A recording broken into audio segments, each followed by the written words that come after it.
में है उत्तर प्रदेश। इलाहाबाद का नाम चेंज किया गया है, क्या है वर्तमान में इलाहाबाद का नाम? कितने लोग जानते हैं? प्रयागराज। क्या नाम है अब? प्रयागराज। पहले नाम इलाहाबाद था, ठीक है, लेकिन वर्तमान नाम क्या है?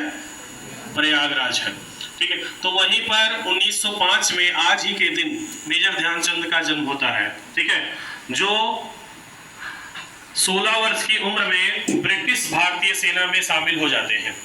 ब्रिटिश भारतीय सेना उस समय, क्योंकि भारत पे इंग्लैंड की महारानी शासन कर रही थी, तो सेना जो थी वो ब्रिटिश इंडिया कहलाती थी, ठीक है, शासन कर रही थी। ब्रिटिश इंडिया सेना में 16 वर्ष की एज में ही शामिल हो गए और उन्होंने हॉकी में अपने जीवन में बहुत बड़ी उपलब्धि हासिल की। लगातार 3 गोल्ड मेडल्स उन्होंने ओलंपिक में जीते।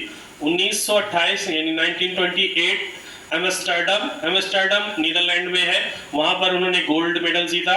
उसके बाद 1932 लॉस एंजल्स अमेरिका में उन्होंने गोल्ड मेडल जीता और 1936 बर्लिन जर्मनी में जब उन्होंने 14 गोल लगातार मार करके और गोल्ड जीता, तो वहां का डिक्टेटर जो था उसका नाम था हिटलर। सभी लोग सुने होंगे नाम ना।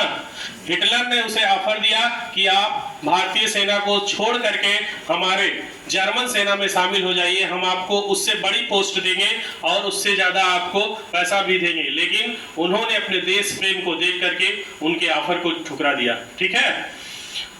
इन्हें भारत हॉकी का जादूगर भी कहा जाता है, मेजर ध्यानचंद जी को, ठीक है।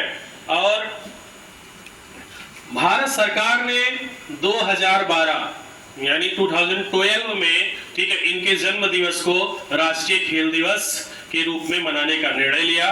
तो 2012 से ही 29 अगस्त को ही राष्ट्रीय खेल दिवस मनाया जाता है।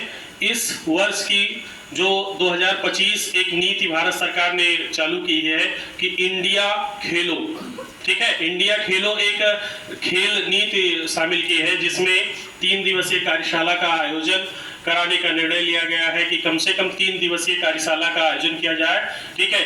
और कम से कम आज की जो थीम है ये 1 घंटा खेलो, 1 घंटा खेलो, यानी 1 घंटा कम से कम आज खेलने के लिए भारत सरकार ने जो थीम दी है उसका, ठीक है, निर्णय लिया गया है। दूसरी बात है, बहुत सी प्रतियोगिताएं फिट इंडिया मूवमेंट के तहत आयोजित करना है, ठीक है, खेल दिवस में। और उसके बाद साइकिलिंग की भी प्रतियोगिता है कि साइकिलिंग का भी आयोजन किया जाए, ठीक है, भारत सरकार ने निर्णय लिया है, ठीक है। तो इसी के साथ मैं अपनी वाणी को विराम देता हूं। धन्यवाद। आप सभी का दिन मंगलमय हो।